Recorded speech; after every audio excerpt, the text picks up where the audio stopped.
say is at a crucial stage. It's not because of foreign wars we wage. It's more to do with the colors blue and red. Too many laws and too much government.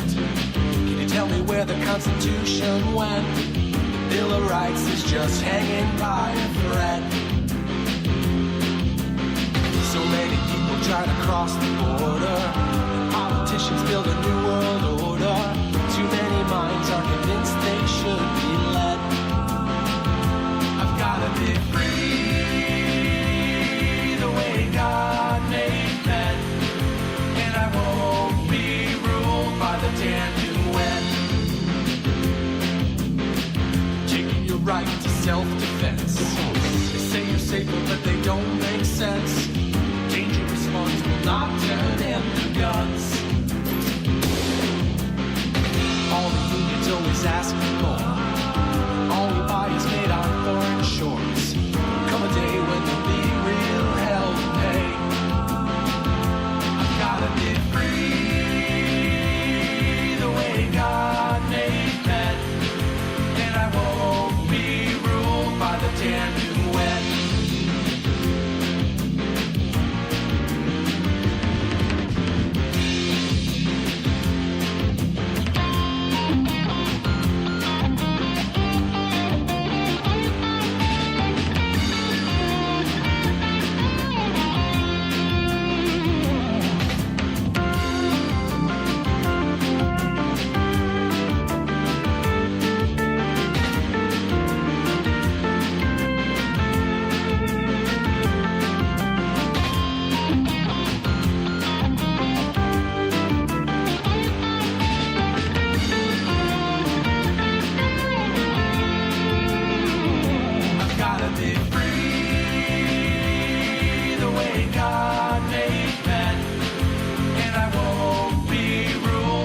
Damn UN. Hello and welcome to the day's broadcast of Tap Into the Truth. Hope you're having a fantastic day wherever you are and whatever you may be doing, with all of the usual caveats, of course. With you as always, I'm your ever so humble host, Tim Tapp, coming to you live from historic Roane County, Tennessee. And like I said before, it is indeed time to tap into the truth. All right, obviously, if you are checking us out at the platforms, or whether you're listening at KYAH 540 AM, Utah's Talk Authority, you may or may not be aware of something that it's particularly stuck under my saddle. It's quite the little burr, and it is really digging in. Nancy Pelosi, who is just phenomenally talented at doing certain things, has managed to really step into it now, and something that just, it's digging in deep and really, really just getting the better of me. However, I'm going to save that one for a little later, because something tells me if I get started on that, I'm not likely to come back to any of these other topics.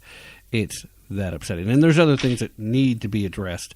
For example, there's a man who assaulted a teen for wearing a Make America Great Again hat. Now, there's been some counter reports to try and muddy the waters a bit here, claiming that there was racial slurs and things of that nature. And there has really been no evidence supporting those reports that are revealed right now. It's just people trying to defend this guy. But ultimately, there is no defense for what this guy did. Leftist, pay attention. This is what bullying actually looks like. As it turns out, the tolerant left has reared its ugly head again.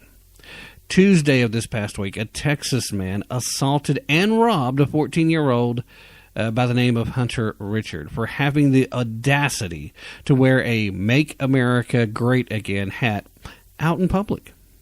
This is just the latest, of course, in a string of altercations wherein leftists harass, refuse service, or literally assault those on the right for associating with or supporting the current president of the United States, Mr. Donald J. Trump. This particular incident took place at a Whataburger restaurant in San Antonio and was filmed by one of the victim's friends. Some of the things dude was screaming is, F the president. Of course, he said the full expletive. You ain't supporting S in. Yeah. I'm trying to keep the show at a particular rating level, and so I try to keep the expletives at a minimum. So anyway, this is just some of the things that dude was screaming at the teenager while he was holding the boys' Make America Great Again hat in one hand and literally throwing a large drink in Richard's face with the other. Anyway, as the man walked away with the boy's hat, he was yelling, "This is going to go great in my effing fireplace." So Richard told News 4 San Antonio that he has since filed a police report, so good for him. This is something that should happen. Let's let the authorities deal with it. He said, quote, "I support my president, and if you don't, let's have a conversation about it instead of ripping my hat off. I just think a conversation about politics is more productive for the entire whole rather than taking my hat and yelling subjective words to me." Whataburger has also since released the video, not the video, but Whataburger has since released a statement on the issue. And this is also according to reports on News 4 San Antonio. The statement reads as follows, and I quote, "We were shocked to see this video and certainly don't condone this type of customer behavior in our restaurants. To be clear, no Whataburger employees were involved or witnessed the incident, and we ask that questions be directed to San Antonio PD as we continue supporting their efforts." Now, the man in question, the man in the video, is reportedly a 30-year-old man by the name of Kino Jaminski, who, at the time, worked at a local bar called Rumble. He has since been released of his employment. In a post on Rumble's Facebook page, which, by the way, has been removed from Facebook shortly after, the establishment blasted their employee for his behavior and announced that he was terminated. The announcement read also, as I quote to you, "It came to our attention earlier this evening that a part-time employee was captured on cell phone video assaulting another person at a local eatery. The assault took place, presumably, because this employee did not agree with the other individual's political stance. We have since terminated this employee. His actions go against everything that this establishment stands for. Rumble has and always will be a bar that is inclusive to any establishment could possibly be. A bar that is as inclusive as any establishment could possibly be." I repeat that because I'm not sure who he's trying to play that. Well, I say he, but they. I have no idea if it was a he or not. Not real clear who they are trying to play off to. But they continue, all in caps, "This bar is a safe space for everyone." Okay. I'm not sure when the last time I thought of a bar as being a safe space. But hey, whatever. Their statement continues. "No matter your race, creed, ethnicity, sexual identity, and political stance, you are welcomed here." They also added, quote, "We do not condone the actions or behavior that were displayed in this cell phone video, and we never will." Now, we reached this location. We reached this special place in our current societal evolution by virtue of the left continuing to, be the left. They continue to say that they're fighting against bullying, but they condone. Maxine Waters literally condoned and then try to bully again the Democratic leadership that said maybe you went a little far on this one, Maxine. They condone bullying, as in so many sets of circumstances, with so many topics, with so many issues. The political left in this country continue to be as just about as hypocritical as is humanly possible, because they only feel a certain way as long as it fits their desire, as long as it fits their need, as long as it fits their narrative. And the second that behavior no longer suits them, well, the ends justify the means. I mean, how many times have we had to say this? The ends justify the means. These people honestly believe that. There is literally no circumstance. There is literally no price too high to pay. There is literally no amount of casualties among the innocent, among the useful idiots, that is too high to pay. The ends, their political gold, their social agenda, it always, without doubt, without question, without a second thought, it always is tantamount. It is the most important thing. There is no other concern. There just simply isn't. The ends justify the means, and we see that right there. And that's just one occasion where the political left's hypocrisy shines through. We're talking about bullying here. Got another story I'm going to get to. In fact, let's go ahead and do it now, assuming that I can pull it up real quick. But another story that shows the hypocrisy. This, of course, has been making the rounds. It's been talked about for the better part of a week, but I haven't fully addressed it. Now, if you listened to Tuesday night's broadcast, which I have had to go back and edit, I had a great panel with a great discussion going on, and Don Smith brought this up. I had heard a little bit about it already, and it's certainly out there. So it's easy to find. But in a case like this, I'm left to question exactly at what point do you start to question your political beliefs? There should be a point when you can no longer square the hypocrisy that you're seeing. And again, there's a story about that too this week that I'll be getting to shortly. But we're going to start with this. Literally, liberals and leftists, and remember, they're not necessarily the same thing. Most leftists, they'd like to hide behind the label liberal. But I have yet to meet a true liberal, a classic liberal, that doesn't believe freedom of expression, freedom of thought, freedom of speech isn't tantamount, that doesn't belong as the first listed protected right. Whereas leftists don't believe in freedom of speech at all.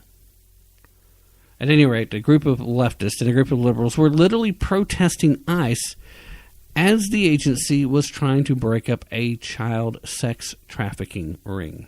I mean, literally, as Democratic politicians are out here calling for the abolition, the abolishment, calling for the ending, the dismantling of the U.S. Immigration and Customs Enforcement, a.k.a. ICE, as these Democratic politicians' calls grow louder and intensely louder, this video of liberals protesting the agency as they're breaking up a child sex trafficking ring resurfaced online. CBS San Francisco reported back in August of 2017, that's when this event took place, that federal agents served a search warrant on a Guatemalan immigrant family home in Oakland in connection with an investigation concerning sex trafficking of juveniles. The human trafficking operation was later confirmed by authorities. Amazingly, as ICE officers were literally breaking up the child prostitution operation, they were being protested against by liberal neighbors who demonized the agency and advocated for the rights of illegal immigrants. Now, honey, I'm sorry, but the rights of illegal immigrants are not to ignore our rights. One of their rights is not the opportunity to get to ignore our laws. And even if you, as an individual, are willing to give them a pass on violating the law of coming here in the prescribed fashion, you still should not be willing to give them a pass on any other criminal activity, especially since it is the left. It is the Democratic Party. It is the group d'etat that continues to use the battle cry of "it's for the children." Should not be willing to ignore these people who are here illegally, then smuggling in illegally more children for the express purpose of forcing them into prostitution. Doesn't that sound like hypocrisy?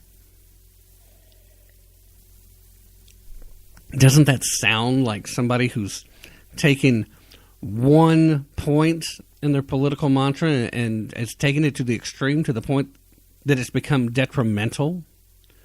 I mean, there has to be a hierarchy on the list of people who are victims, right? I mean, we've discussed this before. That's why intersectionality is doomed to ultimate failure. Excuse me. It will work for a while, but you can't keep these groups cobbled together, because eventually one of them is going to get just a little too competitive with another, and then everything's going to fall apart. And why that competition is going to exist in the first place is they're all competing to see who's the bigger victim. But let me ask you, can you seriously stand there and be a supporter of the hashtag Me Too movement, and still be perfectly okay with children being victimized in this fashion? The big picture that the media is not telling the leftist do-gooders, I'll eventually get the words out correctly, I apologize, the leftist do-gooders, the honest people who really, really are just kind of left-leaning with good intentions. And there are those people out there. That's, again, why I try to be very careful with the labels I use.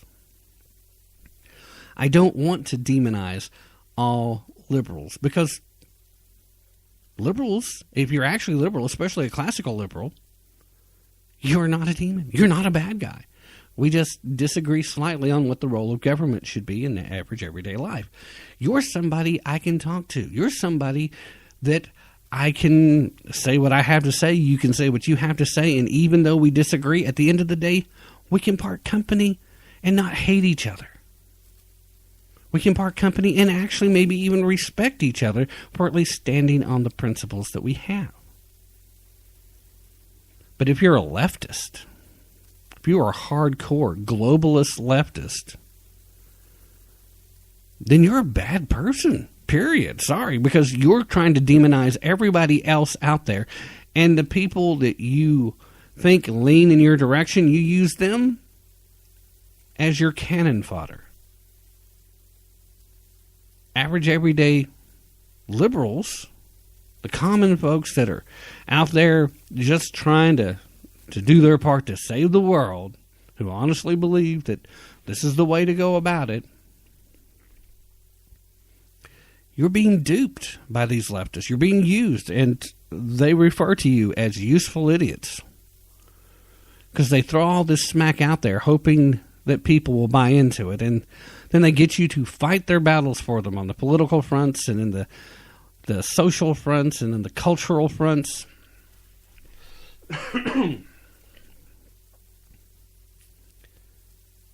See, in the story I'm talking to you about right now, Oakland is designated as a sanctuary city for illegals. In fact, in that time frame, since this original report came out that has resurfaced, the entire state is now considered a sanctuary state. Now, there's several counties that are refusing to go along with that now, and God bless them for understanding that there are Americans first and Californians second.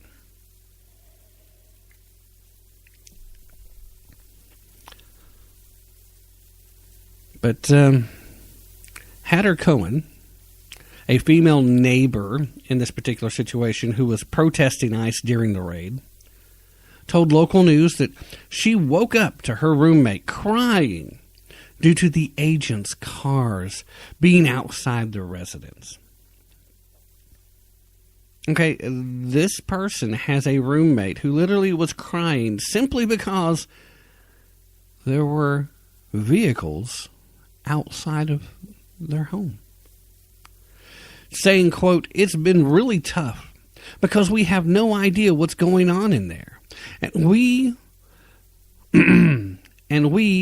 that there are a lot of injustices have been happening." Okay? Now, I don't know if this is a misquote or if this is just how she was trying to express herself, but this is what I have here in front of me. "It's been really tough because we have no idea what's going on in there, and that there's a lot of injustices that have been happening." Okay, obviously a word got left out somewhere.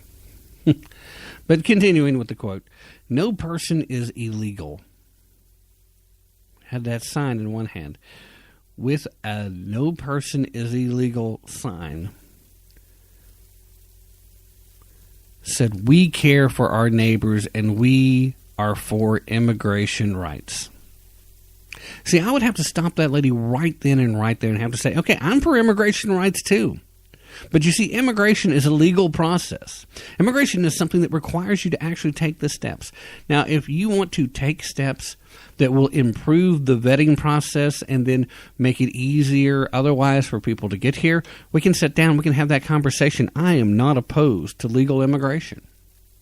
I am opposed to people crossing our border illegally because we can't vet them. We have no control over who it is. And if they disrespect our laws that much, if they disrespect the American dream that much, then it questions, in my mind, it raises the question, do they have a right to any part of it, to any piece of it? Because if you don't respect it enough to go about it the right way, what do you deserve? And that's part of the problem, too. We see in the modern culture, we have a ton of folks. The lower half of the millennial age pool has almost zero respect for themselves and certainly less than zero respect for others. Now, that's not every case, but we see large groups of this. That's why the rise of Antifa, the fa-fa-fas, have come to the point that they're at. It's perfectly okay to go around and smashing up other people's stuff. It's perfectly okay to speak any way you want to. It's perfectly okay to ignore societal norms or any form of respect for your elders, for society, for your neighbors. Now, this person obviously, at the very least, sounds like they're just open-hearted. Probably a very good-hearted person. And I think that speaks well of them, actually. They're concerned about the injustices they've heard about. I would suggest she does the research and find out what these injustices, what these purported injustices really are. Because I would suggest that it is an injustice for someone to simply sneak across our border. I would also suggest that while she's holding her sign, "No person is illegal," she understand that to be an illegal alien doesn't mean that you as a person are illegal. It means that you are trespassing in a criminal fashion. And you've done so by crossing an international border. And there are people that fit that description. In fact, most of the people we're discussing here in this instance. But we'll continue. Another neighbor told a reporter of his disdain for President Donald J. Trump and said that ICE is not welcome in the United States. Now, okay, this neighbor does not have the right to speak for the whole of the United States. Now, ICE may not be welcome in his home. ICE may not be welcome in his neighborhood, as it would appear that several of the folks in and around where he's at feel pretty much the same way. But welcome or not, ICE is a legitimate agency of the U.S. federal government and one that was in dire need of its existence at the time it was created. And I would recommend the fact that we still have such a huge problem with people crossing our border without being vetted, without us knowing who they are, that they are still very much needed. But just a quick reminder to the folks on the left the sad, sad truth here is that even if we did get rid of ICE, that by itself doesn't change the laws. It means some other government agency would then have to step up and start doing this enforcement. Because we currently have someone in the White House who believes that enforcement of this law is important and is actually willing to do everything within his power to do exactly that. Thank goodness there's someone in political office that actually believes that law and order should exist. We've been missing that in the States for a while. Other protesters held signs and banners like, "We love our neighbors." Okay, well, that's nice. Wrote messages in chalk on the sidewalk and driveways like, "Oakland PD is a disgrace." Not so nice. Even after neighbors were informed that the raid was about sex trafficking and not immigration, the ICE bashing continued. One of the neighbors said, "ICE is not welcome in this country. HS is not welcome."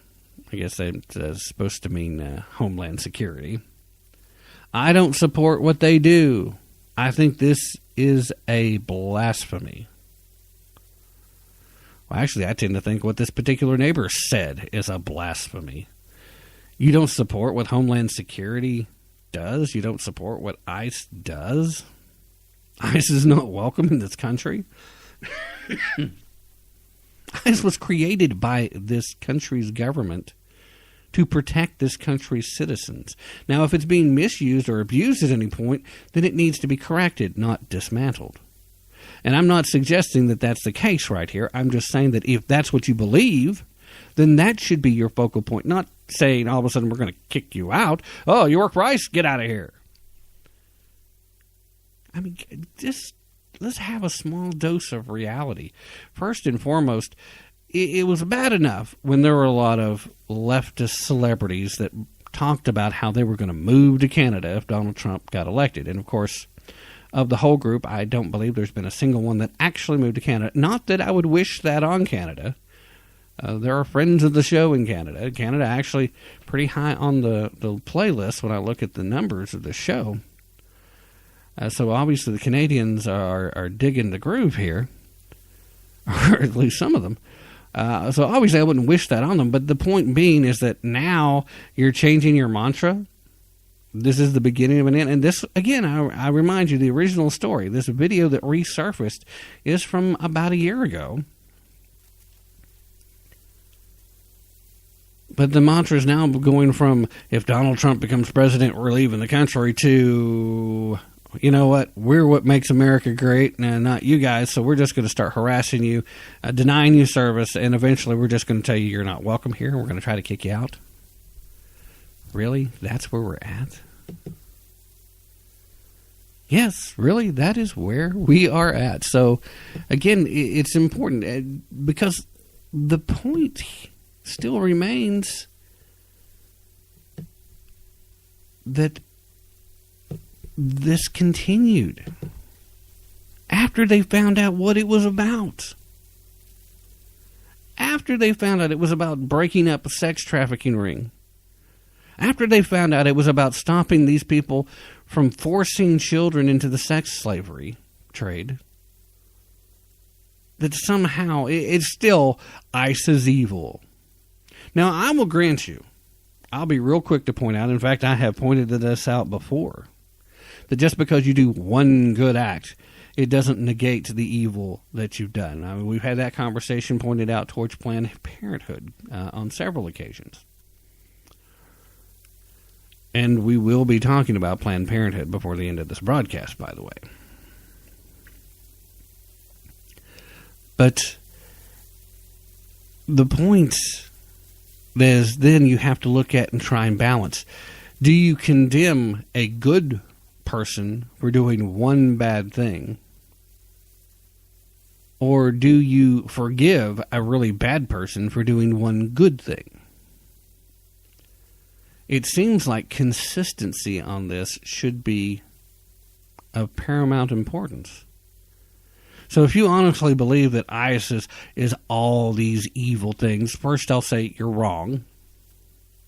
You're simply wrong about ICE. ICE is not this big evil monstrosity that seems to be the public opinion right now among those folks who tend to vote Democrat. ICE is an agency that has been built for a specific purpose, and it greatly revolves around the concept and notion of trying to help keep American citizens safe. Now, I know immediately the leftists who are for opening our borders jump right on that and say, oh, how is taking babies away from mothers keeping America safe?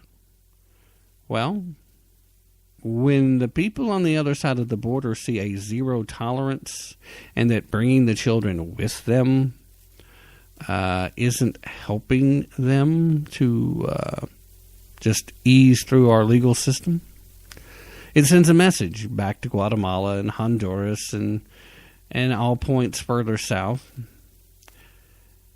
It helps keep Americans safe because criminals like MS-13 gang members are slowed down on their effort to get through the border. Would-be terrorists from other locations, the other-than-Mexican crowd, which sometimes involves people with national origins like Iraq and Iran and Syria. It slows those folks down from coming across. And those are dangerous people that if they got here, well, American citizens would be at risk. But now let's look at the children themselves that we're talking about. Because the nasty little secret that only a few people have been talking about is the fact that there is a booming industry in Central and South America where people are selling off their children to would-be coyotes for the purpose of helping traffic humans across the United States southern border. Because they've known for a long time of this catch-and-release practice that was done under George W. Bush and was done under Barack Hussein Allahu Akbar Obama. And had been going on until Donald Trump said, we're flipping the switch and we're now at zero tolerance. So you're actually going to help shut that down if we actually hold firm on it.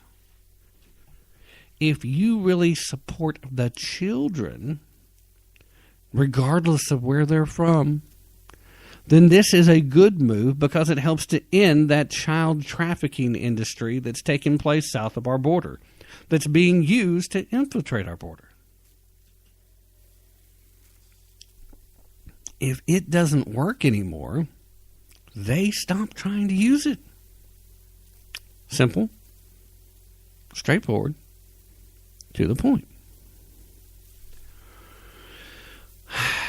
But you see, the simple and straightforward and to the point stuff is really still difficult to get to sink into some folks. We try and we try, and we have these conversations, but at the end of these conversations, it's how much you're willing to listen to.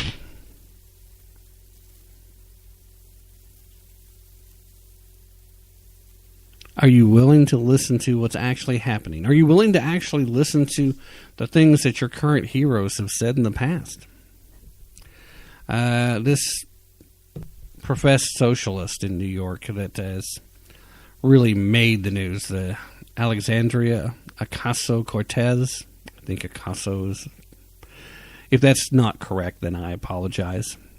No disrespect intended. She's been caught up with a new bit because it strikes me as being almost funny. The Democrats didn't believe that Miss Ocasio-Cortez posed any threat in this primary challenge. They had a long-term, long-serving incumbent who had already been essentially tapped to be Nancy Pelosi's replacement in the Democratic leadership when the time came. They didn't take her seriously enough. So they evidently didn't even do any opposition research. None. Because if they'd taken 15 minutes of opposition research, they would have been able to find out that this woman is nowhere near the person that she is claimed to be during the course of this campaign. She didn't grow up in the Bronx.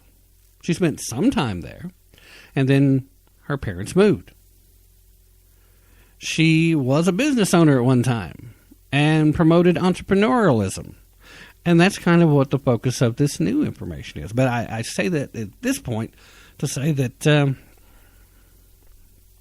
if you had pointed this out to the socialists who elected her, they probably would not have voted for her. You can't be an entrepreneur who spoke out for tax breaks and be a socialist.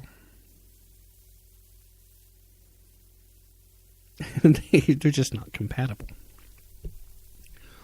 But I will bring you that story right after I take a quick break, as I'm getting a bad tickle in my throat. I'm going to try to deal with that off air. But since we're so close to Independence Day, I'm going to play a little Matt Fitzgibbons here. Please check out patriotmusic.com when you get a chance. If you already have, check them out again. This is Remember the Americans, and I will be back maybe before the end of the song, maybe not, but I will be right back, and we will talk about the latest with our new rising Democrat superstar. I'll be right back. Stay with me.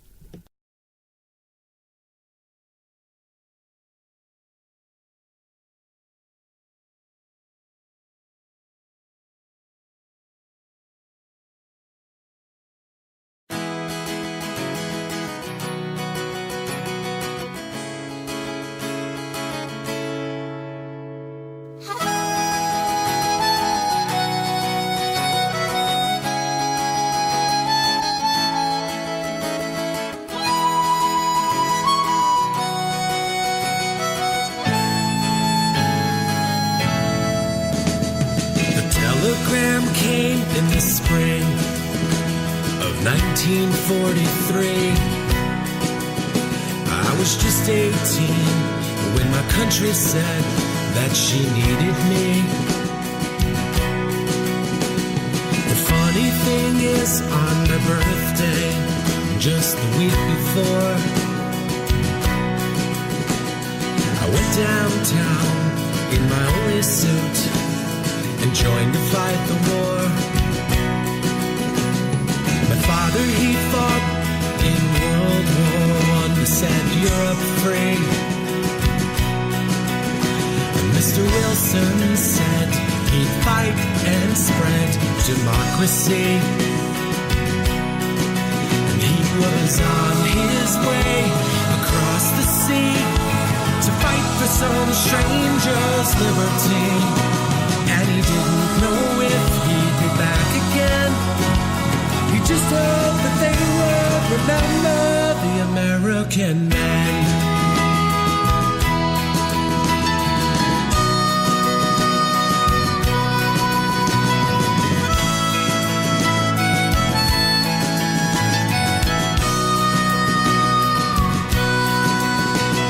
Well, I went to Europe wounded in 45, and my brother, he went to Tarawa, didn't come back alive.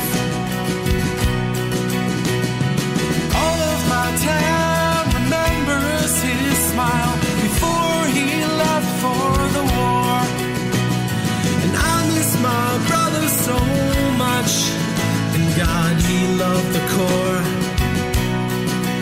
We were on our way across the sea to fight for some stranger's liberty. And we didn't know if we'd be back again. We just hoped that they would remember the Americans. So many souls have offered their lives for strangers in need. And no one can know its worth like the ones who've been freed.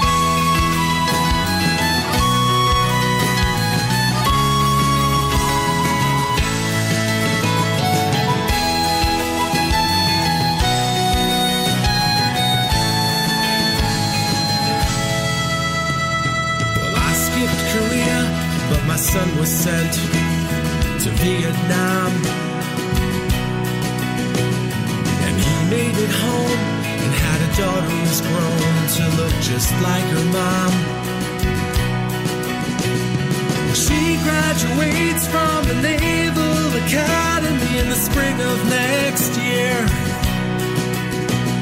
You'll never meet anyone smarter, and she's so sincere. She'll be on her way across the sea to fight for some stranger's liberty. And we won't know if she'll be back again. We just hope that you will remember the Americans. All right, I am back. And you know what? I actually could have come back in at about the halfway point of that, but that's such a nice song. I just didn't want to interrupt it. And that's what Matt Fitzgibbons does, by the way. If you haven't checked out patriotmusic.com, by all means, please slide on over there. You won't be sorry. If you like that or any of the other tunes that I play from him, and I want to take this opportunity to once again thank him for allowing me permission to use his music. And when you go over to patriotmusic.com, please let him know that I sent you. Just let him know. Like I said, that you don't get any particular discounts or anything like that. He's not a sponsor; he's just a friend, and I certainly would like for him to know that that he's getting some value from giving me those permissions. And talking about Matt Fitzgibbons, just by the way, we are just a few days removed from Independence Day at this point, and he did a great video, and you can find it over at YouTube. So just you can look up Matt Fitzgibbons, or you can look up patriotmusic.com, and you should be able to find it. A very good historical narrative on some of the things that set our Independence Day apart from others. And it was a good video. I enjoyed it. And if you do follow me on social media, you can find where I've shared it. And if you do not, like I said, just ease over to not Facebook, but ease over to YouTube. And you can do a search, and you'll find it pretty easily. Now, I promised you a conversation about a self-identified socialist who's supposed to be the hot new commodity in the Democratic Party, didn't I? Let's get to it. Newly unearthed reports from socialist Alexandria Ocasio-Cortez past show that the progressive political candidate had a very different view, in fact, had several very different views on taxes when she used to run a business. Ocasio-Cortez, who is a member of the Democratic Socialist of America, has campaigned on expanding big government welfare programs through raising taxes on businesses and wealthy Americans. Now that she is in the political spotlight, many of Ocasio-Cortez's previous views are coming to light, however. Seems that the mainstream media is now starting to do, or at least conservative oppositions are starting to bring these things to light, since the media has no real interest in finding this. But these previous views are coming to light, particularly those surrounding that of raising taxes. Since much of her platform revolves around taking more of people's hard-earned money and giving it to those who didn't earn it. We had this reported from the Daily Caller News Foundation. The report says, but Ocasio-Cortez appeared to have a different outlook on capitalism and taxes in 2012 when she was running a business of her own, Brook Avenue Press, an incorporated publishing firm for children's books set in the Bronx. As a business owner, she came out in support of a bill that would provide tax deductions for businesses, startup costs, arguing that the taxes directly impacted her business profits. Ooh, profits. Isn't that technically a four-letter word in the social Americans? I mean, if you're part of the American socialist groups, that's profits is a bad word. Businesses should be taxed to the point that they make no profit, right? Well, Ocasio-Cortez complained about the burden that taxes put on her business in a 2012 news article saying, quote, "You don't really make a profit in your first year." Later, adding in that same article that getting taxed was a real whammy. So Ocasio-Cortez also used to tweet out articles and quotes from entrepreneur and venture capitalist Paul Graham, which, as you know, has been highly critical of socialism and communism in the past. Now, I'll be the first to admit that not all retweets or quoting of previous statements from folks is an endorsement of what they have to say. And sometimes I just think it's important that you know what they themselves are saying. So sometimes I put that out there for your own consumption and you do with it what you will. But that's not what she was doing. This was a wholehearted endorsement at the time because she was desperately trying to make a go of her business. Now, the Daily Caller News Foundation also noted that she was a member of a business organization that attracted numerous entrepreneurs and gave talks on entrepreneurship at Boston University, where she praised free market enterprise. Uh-oh, that doesn't sound like a very good socialist either. Now, with a $174,000 salary in her sights, Miss Ocasio-Cortez is championing views that conflict with that of entrepreneurial spirit she formerly promoted, mainly centered around the government providing for its citizens. Bottom line is now in a case of expediency, because she knows that the socialists are looking for a face and she thinks she can meet that face. She thinks she can be that face, I should say.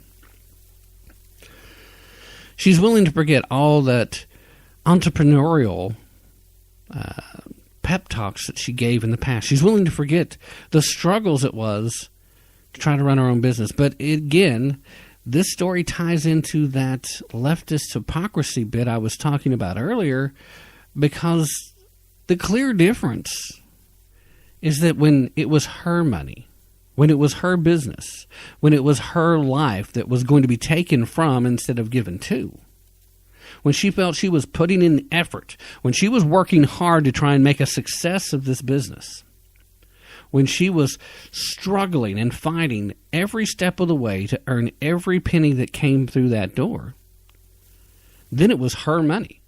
And I would agree with her. It was her money. And she has the right to keep as much of it as possible. The government should stay out of her pocket as much as they can. I mean, even if the government wasn't a complete and total waste of almost every penny they get, and that is the really one thing they are exceptional at above all else, is wasting dollars. Even if all the dollars went to the exact purpose they were intended and were used masterfully and was the most expedient and effective use of those dollars and problems were being solved, our government, as it was set up, really still has no business taking anything from you. It has no business just taking. As an entrepreneur, she understood that. She saw the effects firsthand. But I'm seeing that she has stepped away from that. She's embraced socialism, maybe partially because things didn't work out so well with her business. Maybe she became soured and has decided to give up on it. So now she's perfectly content on talking about taking everybody else's money, while she'll be moving herself into a position where she will have a salary that is, although just a drop in the bucket compared to what she can be making on the side as an office holder, it's still a salary that's going to be far in excess of the average American salary. So she could easily afford to have a little more taken in her case. And it's not going to hurt anything. But if you'll pay close attention, that particular salary doesn't put her into the realm of the folks that she's talking about. So the hypocrisy here, once again, is we see when it was her money on the line and her livelihood that was being endangered by these government taxing policies, she was strongly against it. But now that we're talking about other people's money, now that we're talking about her ability to buy votes and curry favor, well, now it's perfectly okay because they're not taking her money anymore through these taxes.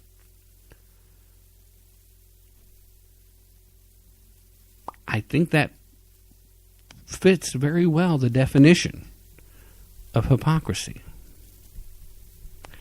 If I'm wrong, if you disagree, then so be it. Fair enough. But I think you're hard-pressed to make an argument against it. I mean, good luck with it. You can try. I think that's pretty much the definition, though. So, like I said, the more we dig into this person, the more we find out she's simply not who she said she is.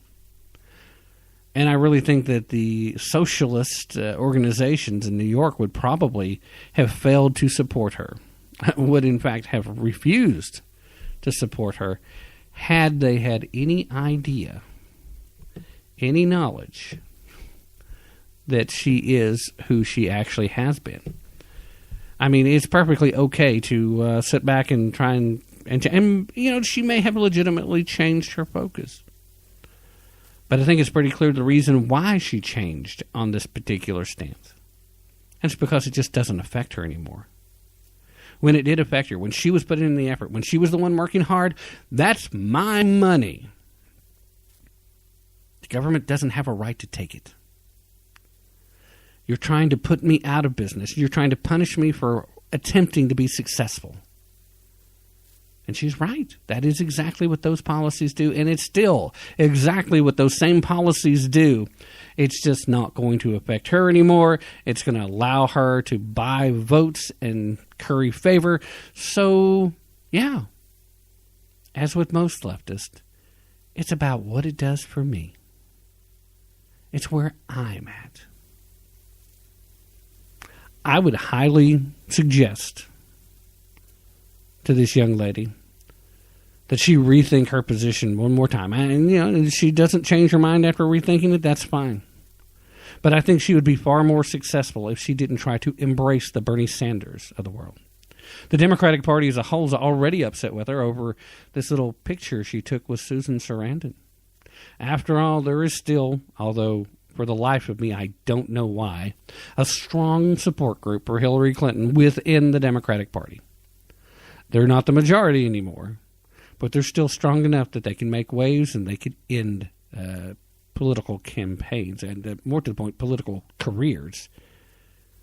If she's really going to get a rise, the Bernie Sanders side of the Democratic Party is not yet ready to take over. They're not ready to lead. They're not set to be on top. And as a result of that, they are still, well, in need of the establishment Democrats. And that's where support for Hillary Clinton still is. Now, obviously, we recall during the days of the primary, Susan Sarandon said that she wasn't sure she could vote for Hillary Clinton if she ended up winning the primary. Oh, so the Hillary supporters within the party, they're aghast. And the fact that Miss Cortez has been seen and has taken photos with Susan Sarandon, which actually gives her more cred among the American socialist groups, it's still going to hurt her within the Democratic Party. The Democrats lost the guy that they thought was the heir apparent to her because they didn't take her seriously. I would not be surprised if the Democrats, the establishment Democrats, weren't prepared to do whatever they thought was necessary to end this upstart for interfering with their plans. So the fact that she's embracing the socialist wing, the extreme socialist wing, well, she thinks they're the future. And if they are the future of the Democratic Party, then the Democratic Party is doomed. There's a reason why the walk-away movement is getting as strong as it is. There's a reason why the dishonesty of the Democrats are starting to turn people sour. People are waking up. People are leaving the reservation or the plantation or whatever term you want to use. The Democrats are in real trouble. And if the socialists are their future, then the Democratic Party is doomed, which right now I'm not sure what it would take to turn them around anyway. They are in trouble. Their constituency is uncertain. They don't believe that the party believes in them anymore. And the sad, sad truth is, speaking as someone who's been ensconced with democratic thought, the democratic mindset, I was raised in a democratic household. I have to tell you that the sad, sad truth is the Democratic Party a long time ago stopped trying to represent you and started trying to take advantage of you, using you as useful idiots, being intentionally dishonest, intentionally deceptive, speaking to you as if you were puppets to be controlled instead of people to be represented. All right, at this point, I'm going to go ahead and play the Edwards Notebook and the Songs and Stories for Soldiers Veteran Tip of the Month. I will be right back after that, and we will continue with the current topic of leftist hypocrisy. Although there's just so many examples. This is just from the past week. All right, I'll be right back. You guys stay with me, and thanks for being here. This is Diamond and Silk, and we never miss a page from the Edwards Notebook. What you are is authentic. What you may think you are could be just your imagination running away with you. Hello, I'm Ron Edwards. On today's page from the Edwards Notebook, in the beginning, after God created the earth and the animals, he formed man in his own image. Soon after, seeing man needed a little help, he created woman. Ever since Adam and Eve rebelled against God, mankind has been trying to come up with ideas, customs, and practices that are in direct opposition to God's wonderful creation of both man and woman. It wasn't enough to engage in unnatural activities between men and between women. To prove they can have it their own way, misguided people proclaim that you are whatever you say you are. But what they don't tell you is that your biological sex is not assigned. Sex is determined at conception by our DNA and stamped into every cell of our body. Human sexuality is binary. Either you have normal Y chromosomes and develop into a male, or you don't, and you develop into a female. Chopping off this or sewing on that doesn't change who you really are. And speaking of the real deal, it's the Ron Edwards Experience, Fridays at 4 p.m. Eastern Time, 1 p.m. Pacific, on americamatters.us, SHR Media, and Sunday midnights on the Talk America Radio Network. I'm Ron Edwards. Ron Edwards, the new voice of America. Sponsored by the Tri-County Liberty Coalition.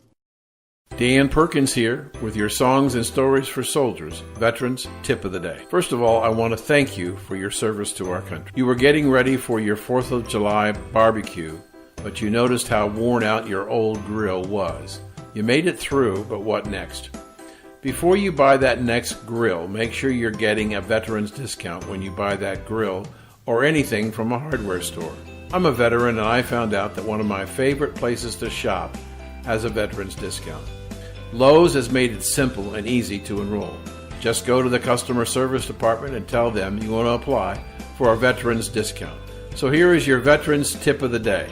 Go shopping, and if you see something you like, ask the owner if they have a veterans discount. Then check out the selection of grills at Lowe's and be sure to enroll for the 10% discount, not only on that grill, but everything else you buy. This has been Dan Perkins with your Songs and Stories for Soldiers, Veterans Tip of the Day.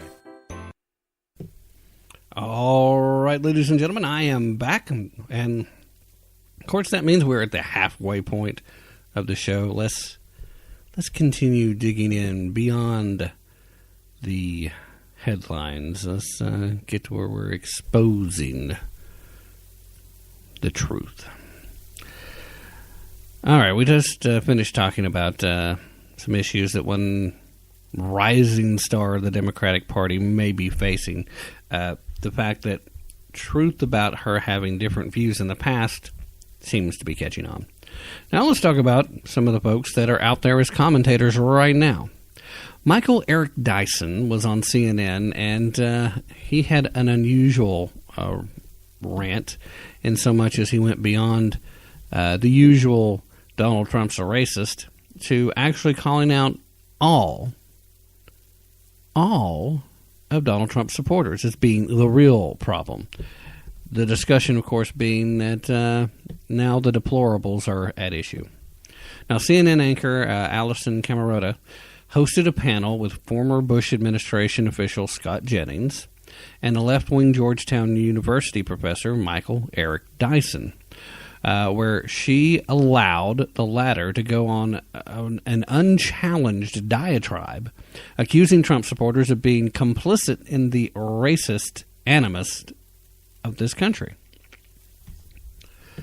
Now, after highlighting Quinnipiac University national poll that showed 51% do not think Donald Trump is a racist, Dyson descended into an unhinged rant about Trump and moderate and conservative Americans. Not just conservatives, not just Trump train riders, and not just your average everyday political junkie or Republican, but also moderate Americans. He began his little rant by saying racism is as racism does. It's good to see that he's delving so deeply into the philosophical venues as Forrest Gump. Anyway, he continued, the reality is this. Donald Trump talks like a racist, thinks like a racist, makes statements like a racist, conjures emotions that give support to white nationalists. Yeah, he's a racist. All right, now I would have challenged him already. I would ask him to say, what statement has he made that's racist?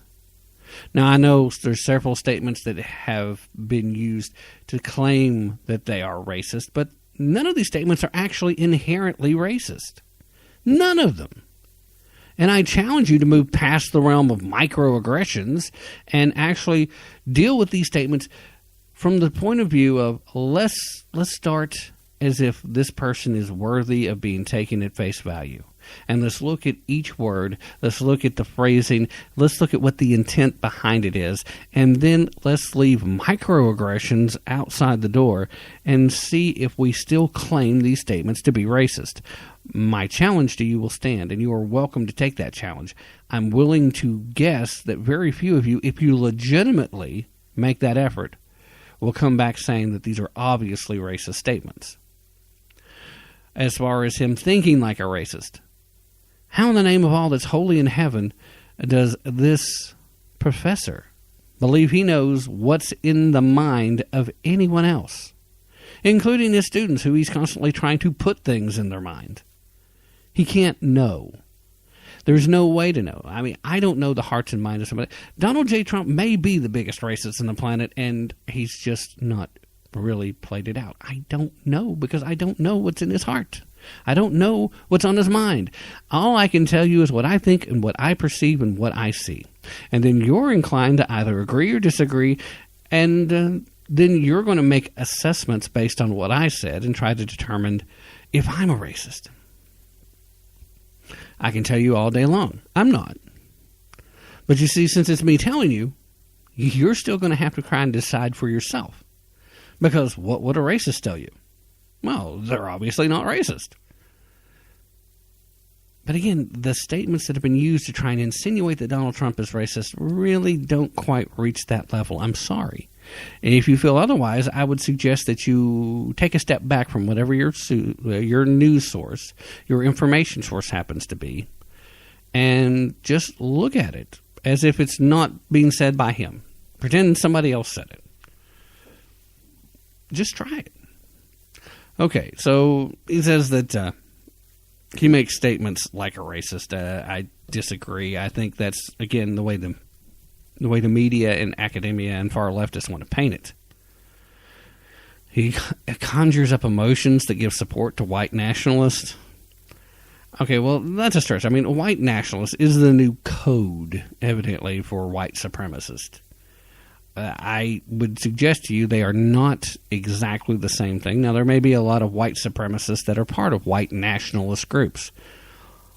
But again, that's one of those blurring of the lines where leftists are trying to control the conversation by controlling the meaning of words. Nationalism, in and by itself, is not necessarily a bad thing.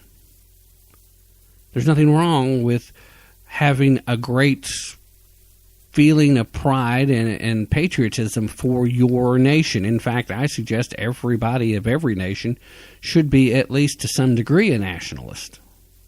You should have a desire to see your nation be successful. You should have a desire to see your nation to rise up and be a better place to live. That is nationalism. Now, it can be taken to an extreme. Adolf Hitler did an excellent job of utilizing nationalism as a weapon. It can be done. But it doesn't have to be taken to that point. So stop vilifying nationalism just based on the action of one or two folks who have done terrible things. It's not fair. It's the same thing as being a racist, actually. And when you look at a group of people and you have a prejudice against that group of people because of the actions of one or two, well, that's not fair, is it? I'm sure every legitimate liberal out there could agree that that statement is true, although they may not particularly like how I'm utilizing it as an example. And I don't blame you.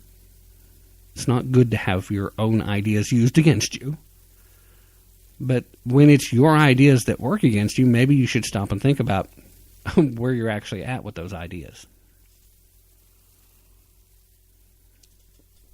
Anyway, he continued by saying, and I'm back to quoting now, so here's the problem.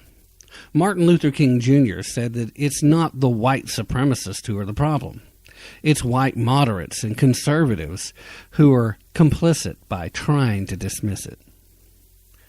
Now, it's worth noting that Professor Dyson misquoted Dr. King here. Dr. King wrote in his rather famous and easily researchable Letters from Birmingham Jail, stating, quote, I have almost reached the regrettable conclusion that the Negro's great stumbling block in this stride towards freedom is not the white citizens' counselors or the Ku Klux Klanners, but the white moderate who is more devoted to order than to justice. Now, Dr. King's concern, it wasn't with conservatives, but with moderates who attempted to protect order over justice. Those moderates included hypocritical government officials, mostly progressive Democrats, who promised support but did nothing when the time for the civil rights movements began. After being given the floor to condemn conservatives and moderates, Dyson then attacked Jennings personally, saying, quote, Brother Jennings, much respect for you, but what you're doing is egregious because you're attempting to make valid what is essentially naked, raw statements of racism. Dyson then, a little bit later, added on, quote, until white folks like you can stand up and find your spine, you will continue to be complicit in the racist animus of this country. Now, Camerota failed to point out Dyson's own race baiting, As Hot Air reported in May, Dyson was in a debate with Dr. Jordan Peterson. And when Peterson answered questions regarding so-called white privilege, Dyson answered with the insult, "You are doing well, but you're a mean, mad white man." Now, the Democrats seem determined to push the identity politics agenda. When they allow their pundits to go on left-leaning news outlets and call the majority of Americans racist or complicit in racism, they are actually alienating a strong voter base, many of which tend to vote Democratic. Even as Michael Knowles pointed out, Republicans couldn't have crafted a better Democrat campaign platform if we tried. And there's a reason why that's the sentiment. He literally went out and called every white person in America a racist. Now, there are a lot of folks who lean a little left who might even believe that, white people included.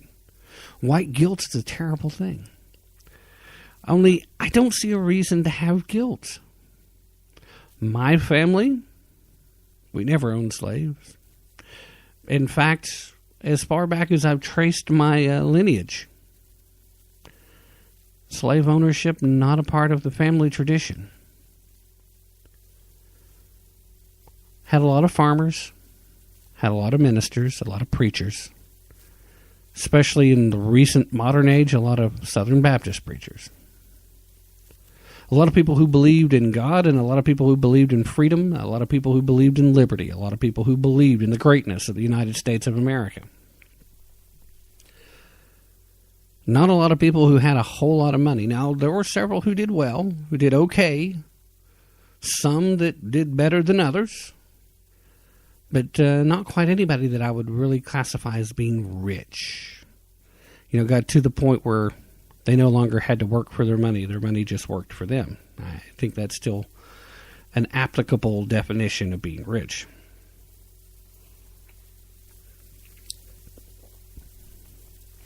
And I say those things to simply make a simple point. There is no reason for white guilt to exist in my conscience, no matter who tells me that I should be guilty for being white. There is also no white privilege that has put me in a position of being better than or advantages over others. And I say that also with clearness of conscience, because I know the road I've been on. I know the fights I've fought to get to where I'm at, and I know I'm still a long ways off from where I would like to be. I still embrace America for all the setbacks that I've faced, for all the struggles, for all the difficulties, because I continue to have faith in God, and because I continue to believe that in America, as long as I continue to work hard, I am never out of the game. I have not lost until I give up. The second I quit is the second that I am done.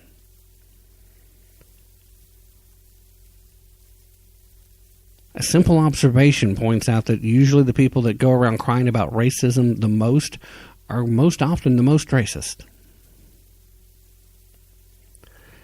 And wild accusations are a big part of what's leading to the end of the Democratic Party being able to maintain their establishment point. It's a big part of the failures that we continue to see. It's a big part of why we now see the walk away movement. A really good example that broke just the other day of the walk away movement happened when the announcement was made by a longtime Democratic assemblyman in New York telling Chuck Schumer himself that he's supporting Republicans until Democrats return to, quote, sanity and honesty. Those aren't small words. And again, this isn't some political hack. This isn't some longtime conservative. This isn't some dino who's just a Democrat in name only. This is a guy who's been supportive. He's been living on the plantation of the Democratic Party. He's been living la vida loca Democratic style.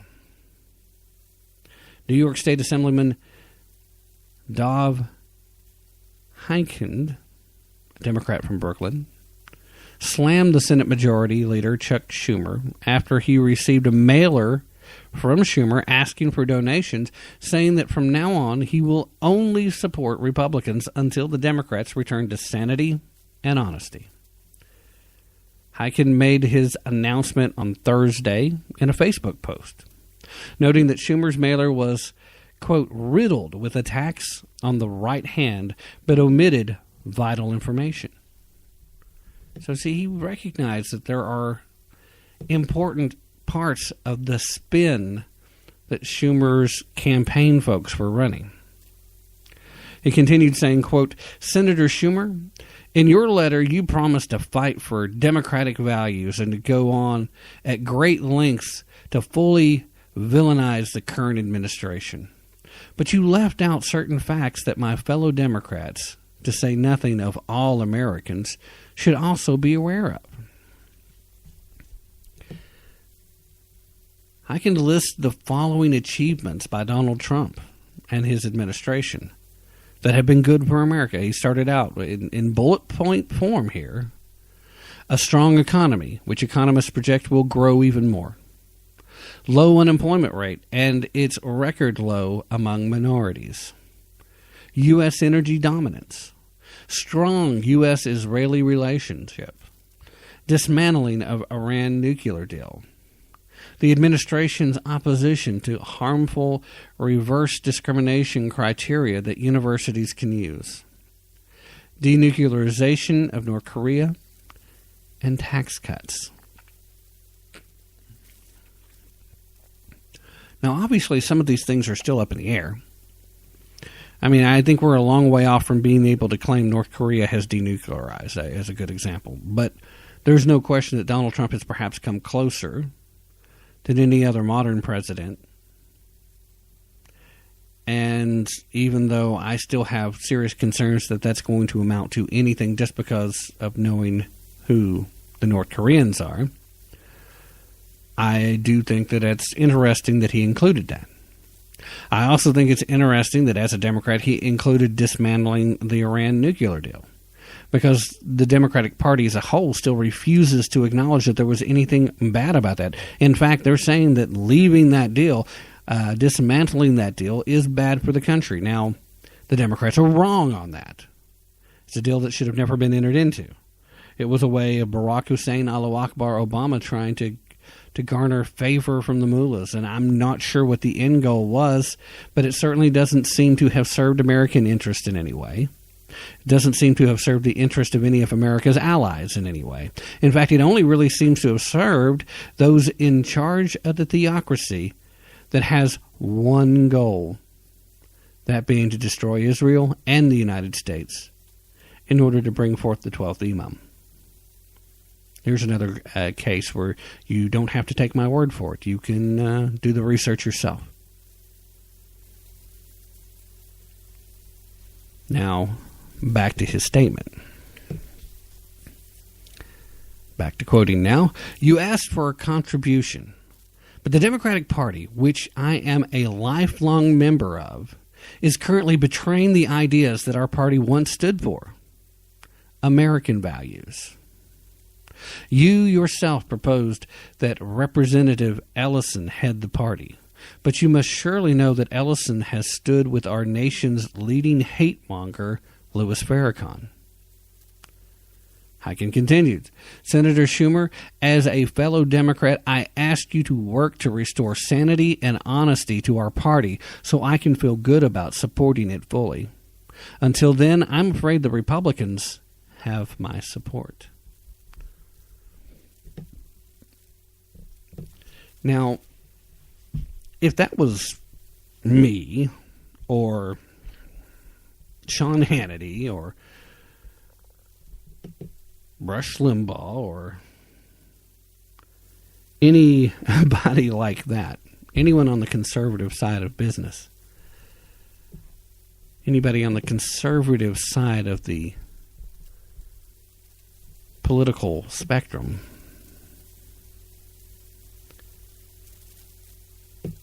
then this, of course, would be nothing. Not even a blip. In fact, no one would have probably even noticed it. I dare say that I could have began a media blitz campaign with that very statement, and everyone would have pretty much ignored it. What else would they expect me to say? What else would they expect me to do? But see, that's what's really kind of awesome about this. This is a guy who, a lot like my father was a lifelong Democrat. And once he has access to certain information, once he gets to see certain truths for himself, he realizes that the Democratic Party is willing to not just spin, but to literally intentionally deceive in order to gain and garner support. They are intentionally misleading the American people. If the truth was being told by the mainstream media about the successes that Donald J. Trump was having, there would be even more people #walk away. If the truth was being told by the mainstream media about the true extent of Russian involvement in our election this time and every time previous since the days of the Cold War, there'd be a lot less concern about Donald J. Trump colluding with anyone.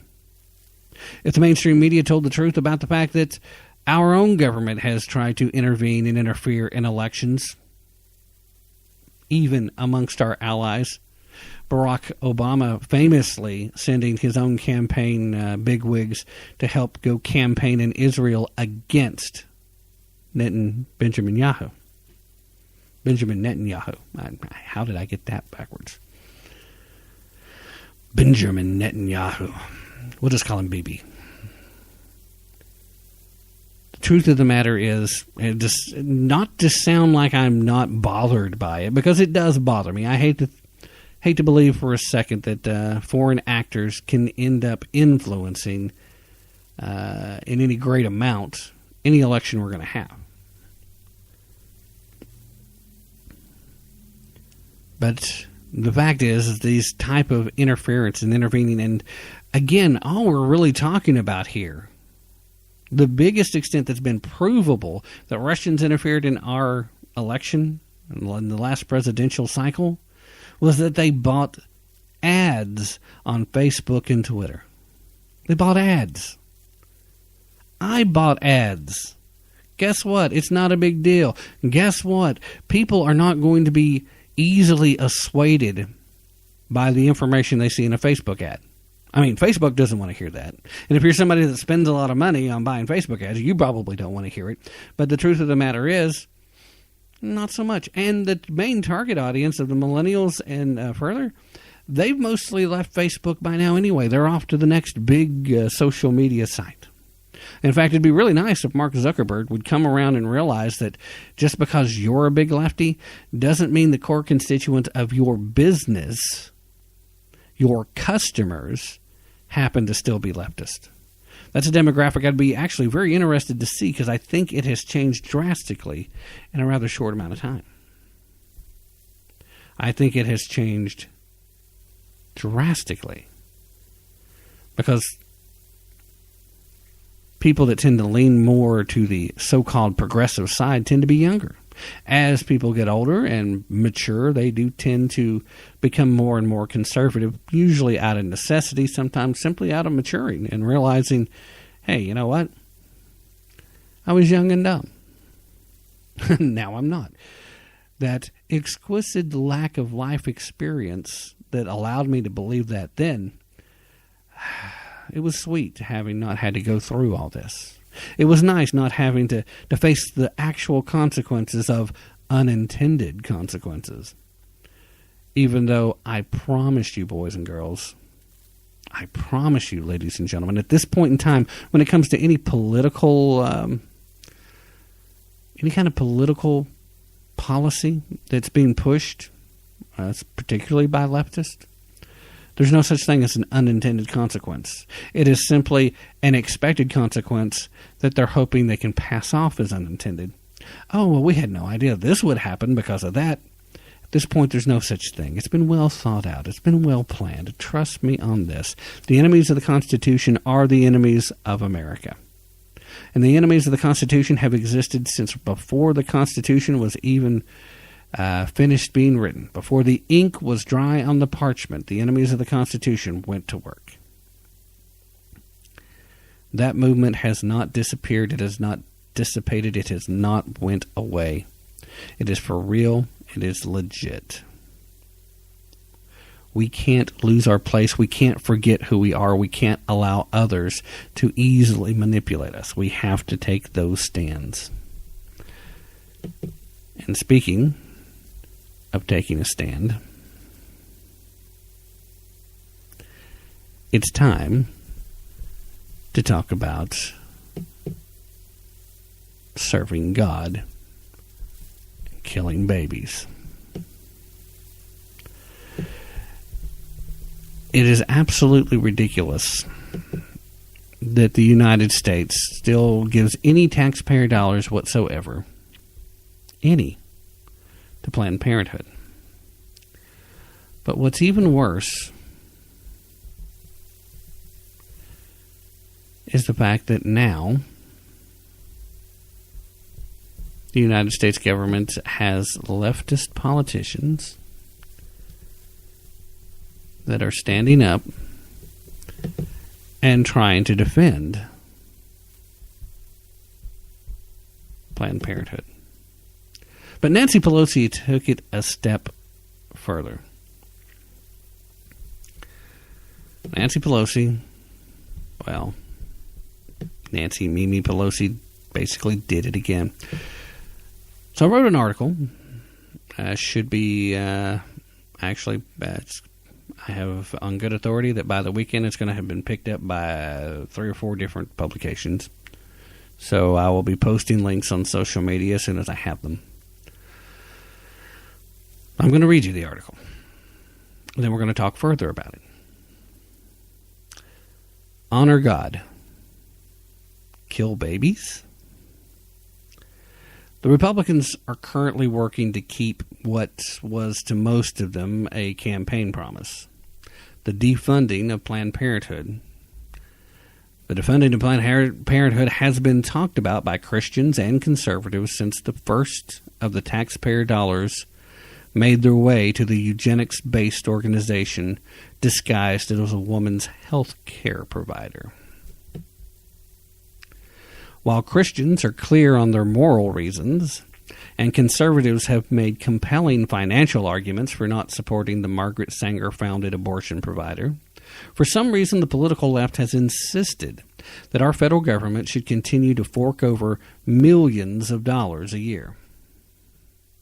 Planned Parenthood for years now have been playing accounting games in order to show documentation that no American tax dollars are being spent on the abortion themselves. I would suggest that any dollars being spent on any part of the organization simply allows more dollars from the other private sector sources to be used for abortions. Therefore, all the dollars still go to help pay for the ending of innocent lives. American leftists still claim that Planned Parenthood does so much more than abortions. But it doesn't take long looking at Planned Parenthood's own numbers to see a very different truth. Planned Parenthood's most recent annual report shows increases in abortions and increases in taxpayer funding, and also decreases in contraception, breast exams, and overall patient numbers. Planned Parenthood, in fact, remains the largest abortion provider in the United States, having performed 328,348 abortions of unborn babies. Meanwhile, the abortion chain received more taxpayer funding than ever before. The report shows Planned Parenthood received $554.6 million, up from the $553.7 million from the previous year. Both of them well above the $500 million mark. So for just a second, forget the racist eugenicist beginnings of Planned Parenthood. Margaret Sanger, of course, being on record saying that her birth control efforts, she is the person who coined the phrase birth control, by the way.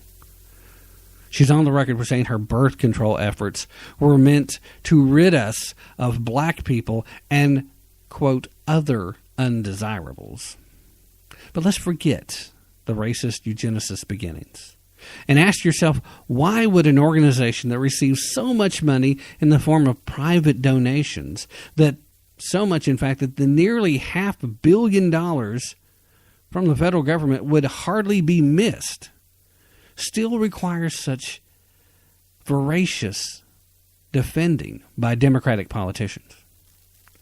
Every time the idea of our government ending its meager support for the illegal traffickers of embryonic tissue, the false narratives about reproductive rights, women's health, a women's right to choose, and, of course, my favorite, the Republicans' war on women, they all come out to be used as a club to silence anyone that might say that it's time to end our subsidizing of the murder of the unborn.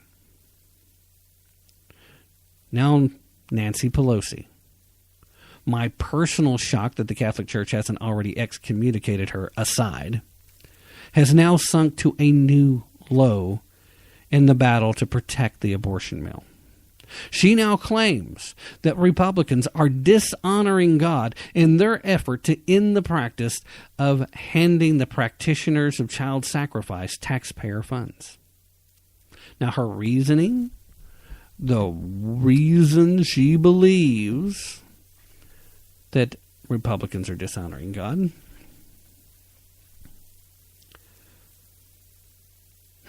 and it really is a stretch to call it reasoning, but her reasoning is this. Excuse me. And this is quoting from her statements. Okay? So, this is God's creation. We have a real responsibility to it.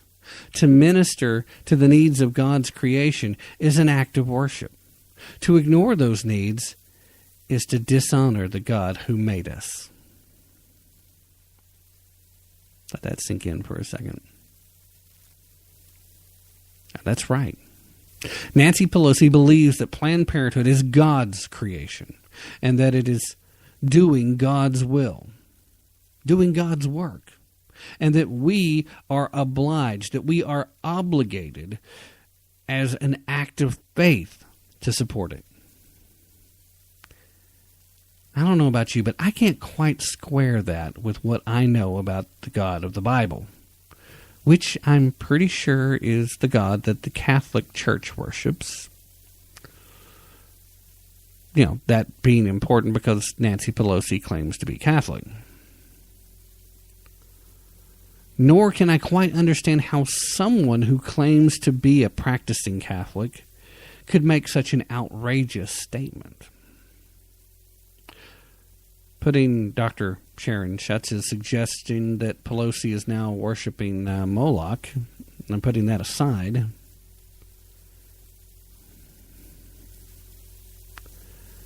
not saying she's wrong, just putting it aside for the moment, there are sadly just a few options that make any kind of sense. The first possibility being that Nancy has been noticing that evangelicals have been showing up at the polls much more in the last two election cycles, and maybe she just thinks that she can somehow lure them in with her talk of God. The next possibility being that she simply knows her base and is desperate to instill the notion of normalcy of abortion among the religious. Although it's entirely possible that she may be merely trying to convince herself that she hasn't sold her soul to win elections. Then there is, at least to my mind, the saddest of all the possibilities. The possibility that Representative Pelosi has become so far removed from her faith that she might actually believe what she said. In an attempt to attack Republicans, she has revealed that she no longer seems to have a grasp on the most basic of tenets of any denomination of the Christian faith: the sanctity of life.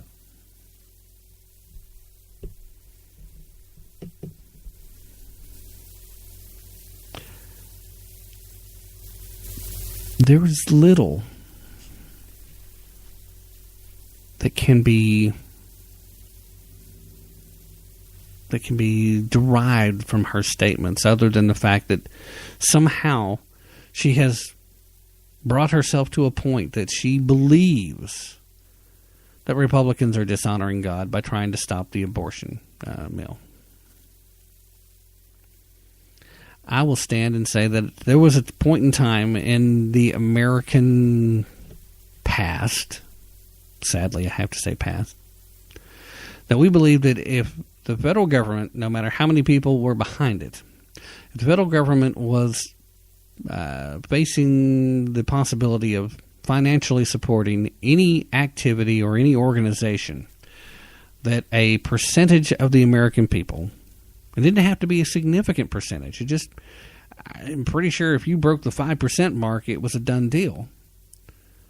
But if a percentage of the American population, especially those who were actually federal tax-paying Americans, were morally opposed to an action or an activity, that the federal government, regardless of how strongly of the membership might have felt in support of, simply would not spend taxpayer dollars on it.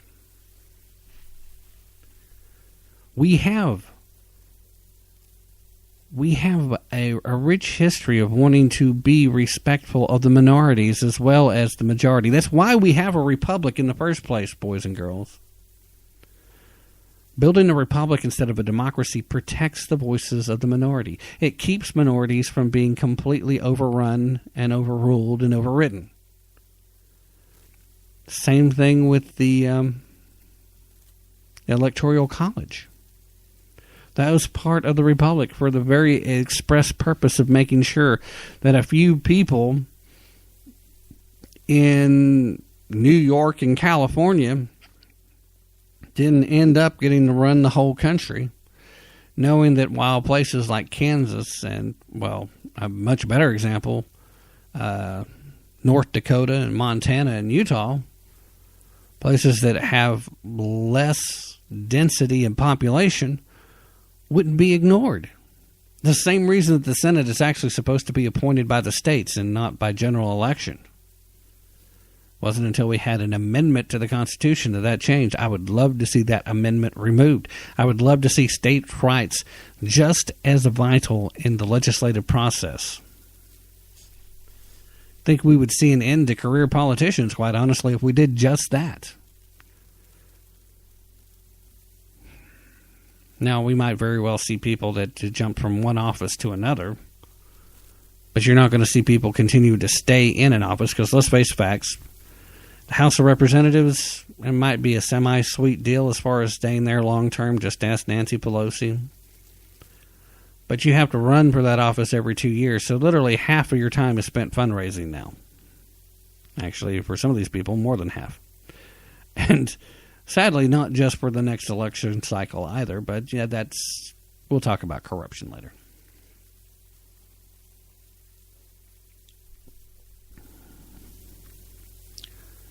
I don't often spend a great deal of time talking about the religious side of things when it comes to the show. We normally usually stay on track with what's going on politically.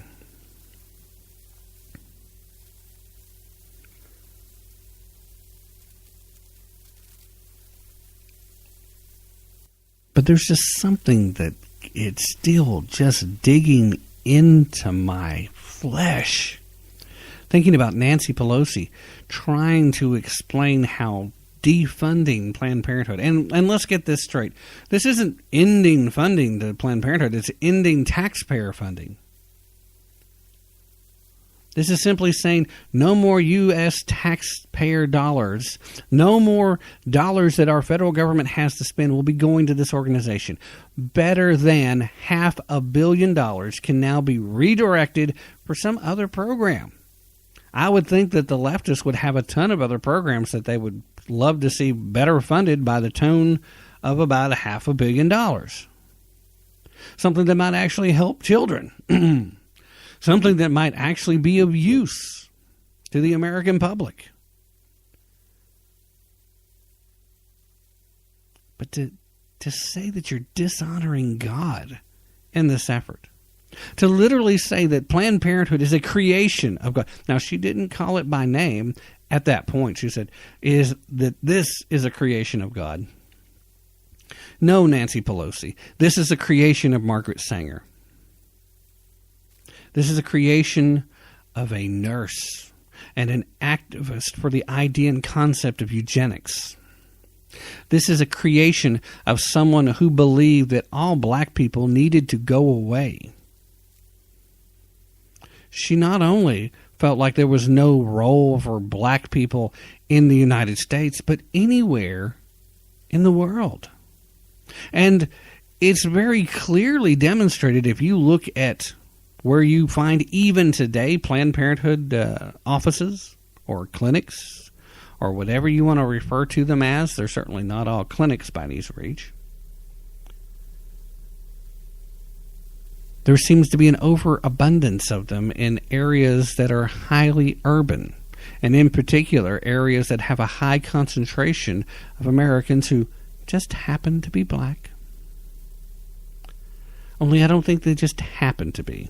I don't believe for a second that that's a coincidence, just a strange anomaly.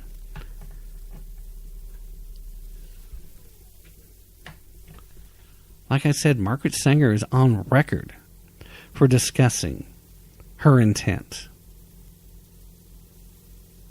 Planned Parenthood is perhaps the most racist, most eugenicist organization currently operating and welcomed into schools, welcomed into leftist events. They have so much private sector donations and contributions given to them that literally that $500 million we keep giving them makes up less than 10% of their operating budget. They honestly wouldn't really miss the taxpayer funding. It would require a minimal adjustment. So even if you are a staunch supporter of Planned Parenthood and you think that it's absolutely vital that this organization continues to exist, then just understand from this point there are other things that our government should be doing with its money, and Planned Parenthood will be fine without the government money. Which, let me remind you right now, the government, our government, the United States federal government, it has no money of its own. It's all the people's money. And there's so many better places for the people's money to be spent. So many better places for the people's money to be utilized. And let's borrow some leftist catchphrases. Let's jump on the Democrats' bandwagon real quick. Infrastructure. Education. What else could we do with $500 million to make things better? Yeah, I think the infrastructure would probably eat it all up, but let's put it in colleges and universities that are doing ground-cutting, edge-of-your-seat scientific research. Let's spend that money to try and get our space program back on track. Let's find a use that a majority of Americans can get behind, and even the people that can't get behind it won't have a moral reason for being opposed to it. You can have a lot of political reasons for opposing something and it has nothing to do with morality. But don't sit back and tell me that my morality in this case isn't a factor, because at this point, Nancy Pelosi literally tried to use morality as an argument for, and I think she really makes the argument against Planned Parenthood much better.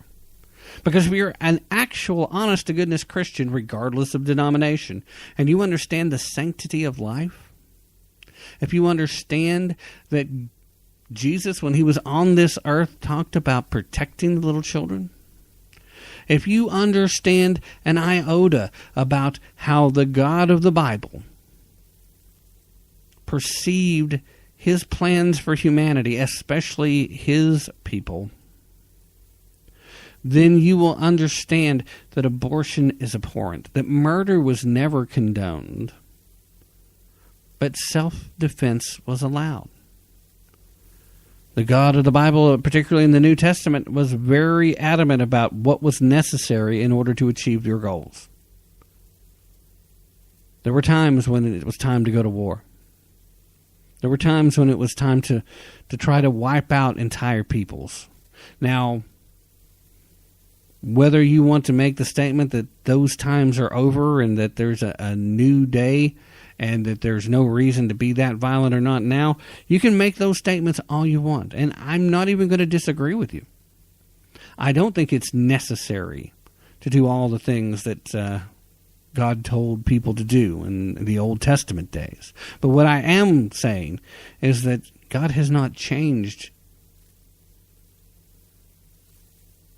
God has said that it's only those who continue to follow his path and his way that will be blessed. But we were also warned. We were warned that there would be those who would hate truth. We were told that there would be those who would say false things and claim to be things that they are not.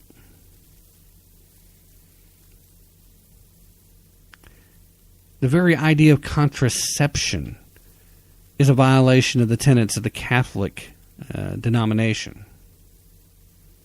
Very similar to the same sentiment among the Mormons, which is why it's so odd to have seen Harry Reid for so long on the front of the fight trying to protect Planned Parenthood.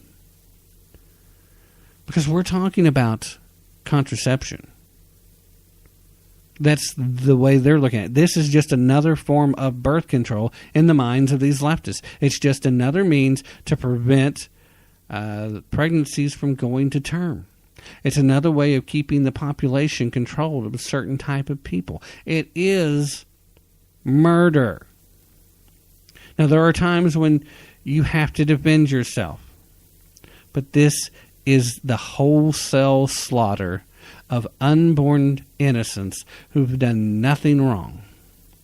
And usually this is being done in an attempt to avoid facing the consequences of careless actions. All life is precious. And until someone takes a dark path and proves themselves unworthy of being in our society, proves themselves of being worthy of the death penalty, then they should have those protections. I keep saying God because it is important to understand that all of the rights that are enumerated in our Bill of Rights, all of the protections that our Constitution is meant to provide, it's spoken of precisely in the Declaration of Independence. That governments are formed in order to protect our inalienable, God-given rights. We all have these rights. God has granted them to us. That is the source. Not a government, not a document, God. But nations have been formed that suppress those rights. Nations have been built with the notion that they will control the people. It's up to the people to make sure that these governments are protecting their rights, or they have an obligation. They don't just have a right to, they have an obligation to dismantling those governments and starting fresh if necessary, or simply tweaking and fixing the problems of the past. That's their choice. And that should and could and must be done around the world. It is not America exclusively who has God-given rights. But Nancy Pelosi, you should be ashamed of yourself. You should be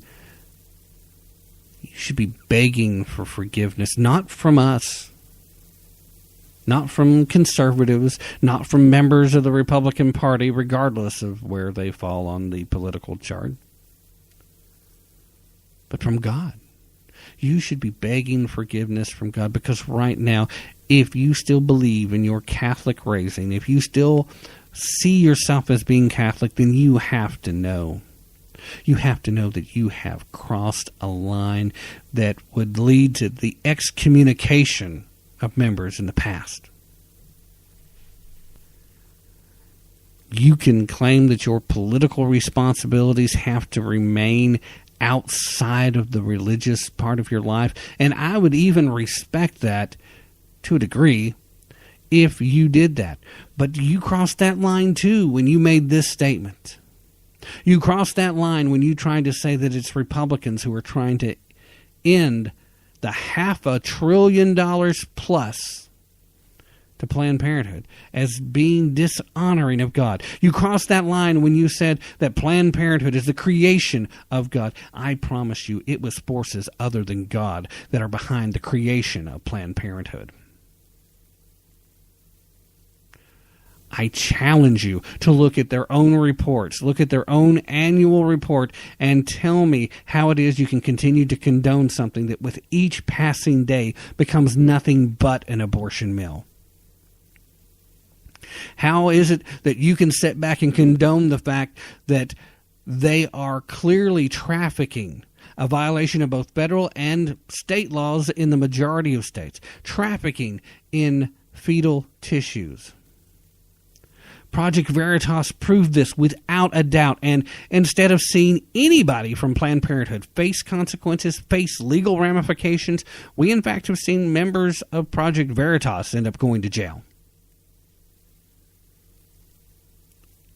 Project Veritas was exposing the truth, and they faced the consequences. Meanwhile, Planned Parenthood physicians and actors, people that behaved on behalf of the organization, clearly violating the law, not a single person charged, and to the best of our knowledge, not a single investigation currently ongoing.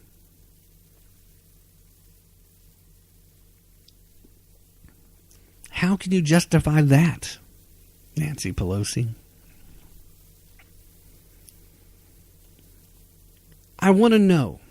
I'm going to close things down here as we are swiftly reaching the end of this broadcast. I want to know, honestly, this is an open question to Nancy Pelosi. Do you honestly believe this crap that you said? Do you honestly believe that Planned Parenthood is a creation of God and that it is an act of worship to tend to it and protect it?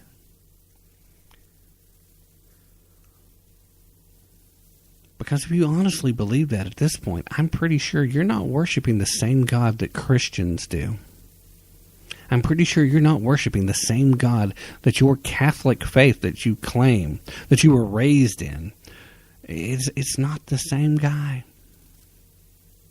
Well, for those of you who are offended by sexist remarks, let me refer to that microaggression, and I will take it back. Since obviously gods are beyond the limitations of gender, I'll just simply say, not the same God. Nancy Pelosi, you are a reprobate in so many ways, so often.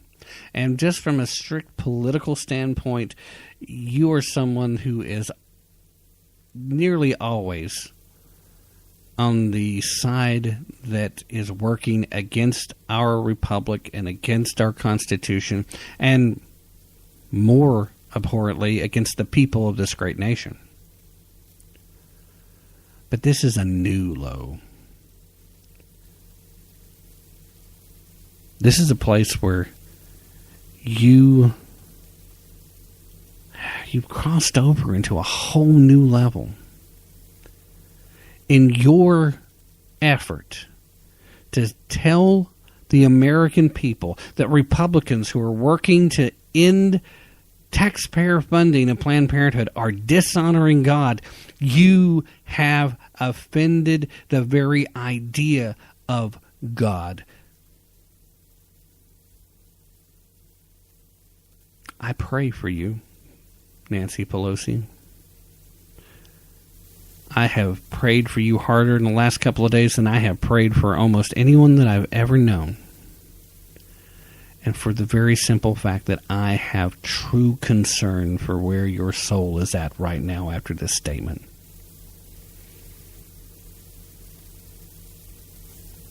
So for those of you who are actually fighting to try and help end taxpayer dollars going to Planned Parenthood, you stay on course. Do not be dissuaded by the actions of leftists who are still, for whatever reason, trying to continue propping up this organization that is racist and eugenicist and dark and demented. You keep doing the good work. And for those of you who are outside of this fight, if you missed Nancy Pelosi's statement, let me reiterate it. She believes Planned Parenthood is a creation of God and that it is an act of worship to tend to it and to protect it. She believes, according to her own words, that Planned Parenthood is doing God's will, doing God's work. And I, as a Christian, must stand up and say, no, ma'am. You're wrong. I hope that it's just words from her that she doesn't believe. I pray that she is just trying to play to her base. But even then, she has to question, where is your soul at in that matter? At some point, you will be held accountable. And it's not my job to hold you accountable, Nancy Pelosi, but it is my job to see you going astray and to pray for you. And I'm going to ask all other Christians out there, regardless of your denomination, to pray for Nancy Pelosi. I hope that she can still be saved. She's got to want it for herself, too, though. All right, ladies and gentlemen, that's going to have to be it. This has been, well, it's been an experience. Again, thank you very much for being here. And remember, don't take my word for it. Definitely don't take their word for it. Be prepared to put in some effort, and especially prepared to use your brain if you really want to tap into the truth. One more time with Matt Fitzgibbons, we're going to go out with Promise on a Dream. Still honoring America's birth. Thanks for being here, and I will see you Sunday. God bless, and I am out.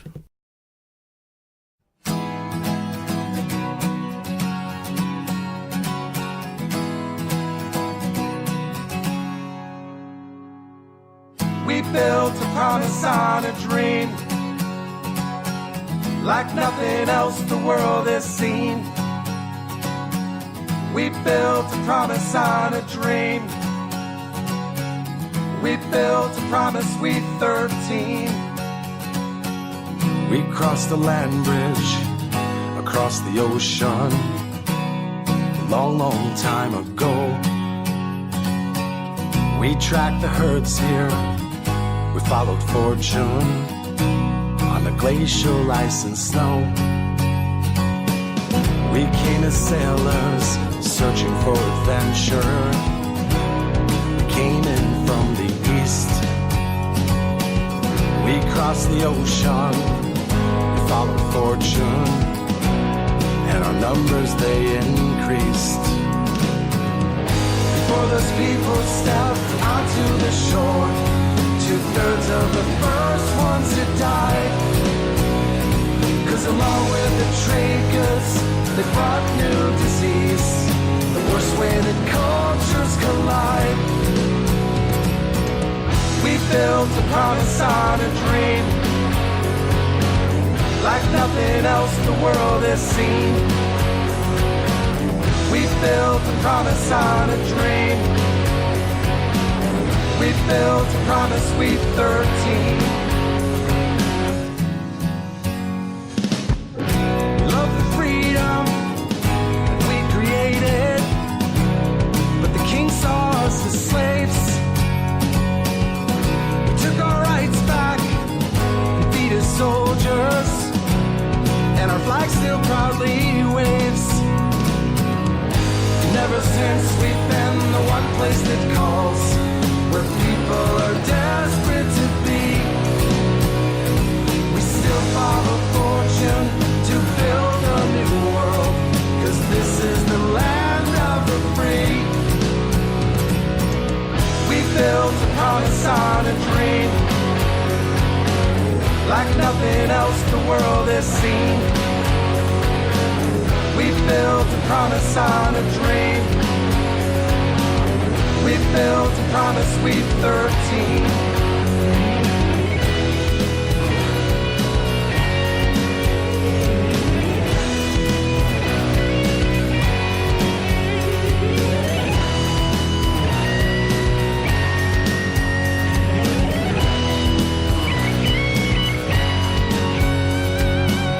We built a promise on a dream, like nothing else the world has seen. We built a promise on a dream,